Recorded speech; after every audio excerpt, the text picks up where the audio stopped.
എല്ലാവർക്കും നമസ്കാരം. നവരാത്രി ഇന്ന് 4-ാം ദിവസമാണ്.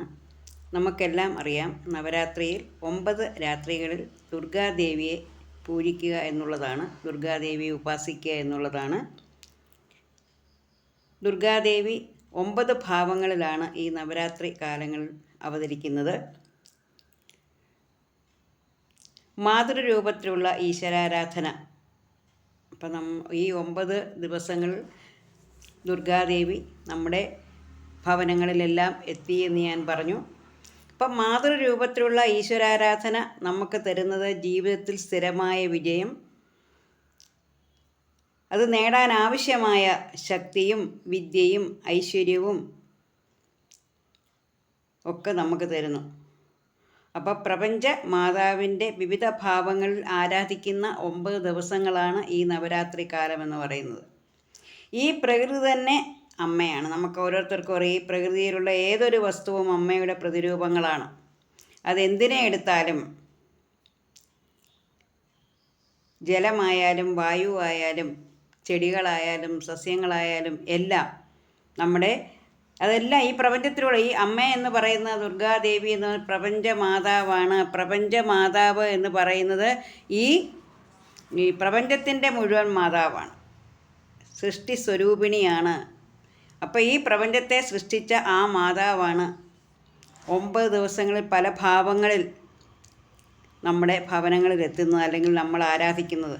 അപ്പോൾ ആ അമ്മയെ പൂജിച്ചാൽ, ആ അമ്മയെ ഭജിച്ചാൽ, ആ അമ്മയെ സ്തുതിച്ചാൽ നമുക്ക് ജീവിതത്തിൽ സ്ഥിരമായ വിജയം കിട്ടുന്നു. ജീവിതത്തിൽ സ്ഥിരമായ വിജയം നേടാൻ വേണ്ടിയുള്ള ശക്തിയും ബുദ്ധിയും വിദ്യയും എല്ലാം ആ അമ്മ നമുക്ക് തരും. അപ്പം ഇന്ന് 4-ാമത്തെ ദിവസമാണ്. 4-ാമത്തെ ദിവസം ദുർഗാദേവി കുഷ്മാണ്ഡ ദേവീഭാവമാണ്. സിദ്ധികളും നിധികളും ധനവും ഒക്കെ തരുന്ന മാതാവാണ് കുഷ്മാണ്ഡാദേവി. അപ്പം 4-ാമത്തെ നാമധേയമാണ് കുഷ്മാണ്ഡ. താപപൂർണമായ ഈ ലോകത്തെ അണ്ഡത്തിൽ വഹിക്കുന്നവൾ, അഥവാ ദുഃഖ അണ്ഡങ്ങളെ ഭക്ഷിക്കുന്നവൾ എന്നാണ് കുഷ്മാണ്ഡത്തിൻ്റെ അർത്ഥം. കുഷ്മാണ്ഡീതി എന്നത് ദുർഗാദേവിയുടെ പര്യായ പദം കൂടിയാണ്.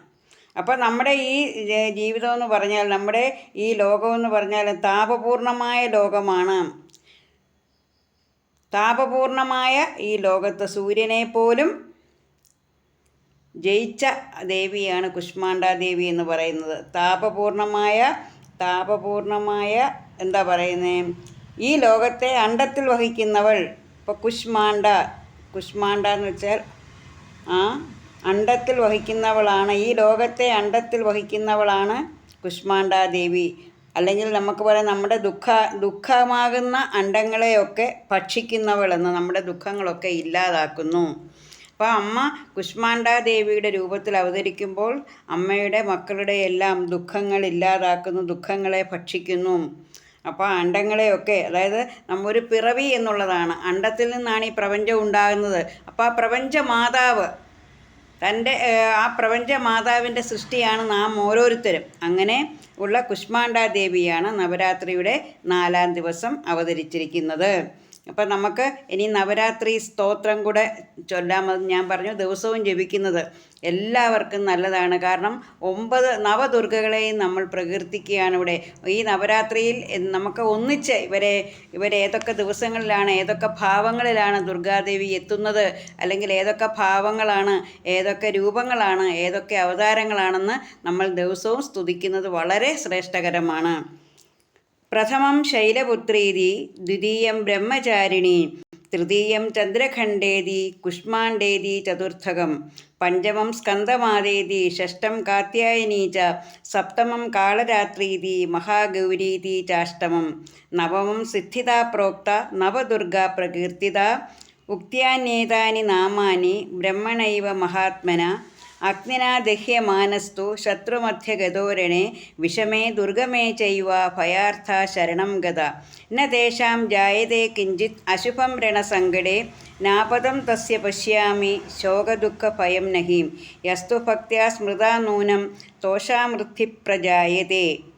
അപ്പം ഇവിടെ ഈ സ്തോത്രങ്ങളിൽ തന്നെ ഉണ്ട് ഓരോ ദേവിമാരും എന്താണ് ചെയ്യുന്നത്. ഈ നവദുർഗകളെ നമ്മൾ പ്രാർത്ഥിച്ചാലുള്ള ഫലസിദ്ധിയും പറയുന്നുണ്ട്. അപ്പോൾ ദേവിയെ ഭക്തിപൂർവ്വം സ്ഥിരമായി സ്മരിക്കുന്നവർക്ക്, പ്രാർത്ഥിക്കുന്നവർക്ക് യാതൊരുവിധ ആപത്തുകളും ഉണ്ടാകുകയില്ല. അതുപോലെ തന്നെ എന്താണ്, ആ ജീവിത വിജയത്തിന് വേണ്ടുന്ന എല്ലാം സിദ്ധിയും ബുദ്ധിയും വിദ്യയും ധനവും എല്ലാം ദേവി നമ്മൾക്ക് തന്നുകൊള്ളും. അതുപോലെ നമ്മൾ വിചാരിക്കേണ്ടത് എന്താണ്, നമ്മൾ അങ്ങോട്ട് മാത്രം ആവശ്യപ്പെടാതിരിക്കുക, ഇങ്ങോട്ടമ്മ തന്നുകൊള്ളും. അപ്പോൾ നമ്മൾ ഇങ്ങോട്ട് അമ്മയ്ക്ക് എന്ത് കൊടുക്കുന്നു അതിൻ്റെ ഇരട്ടി, കൊടുക്കുന്നതിൻ്റെ ഇരട്ടി നമുക്ക് ഇങ്ങോട്ട് തരും.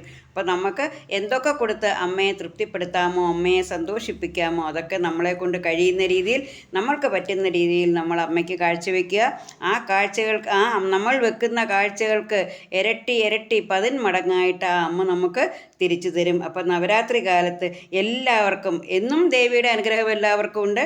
ഈ നവരാത്രി കാലത്ത് വിശേഷിച്ചും ഈ ഭൂമിയിൽ അമ്മ അവതരിച്ചിരിക്കുന്ന ഈ ദിവസങ്ങളിൽ അമ്മയുടെ അനുഗ്രഹം എല്ലാവർക്കും ഉണ്ടാകട്ടെ എന്ന് പ്രാർത്ഥിച്ചുകൊണ്ട് നിർത്തുന്നു. നന്ദി, നമസ്കാരം.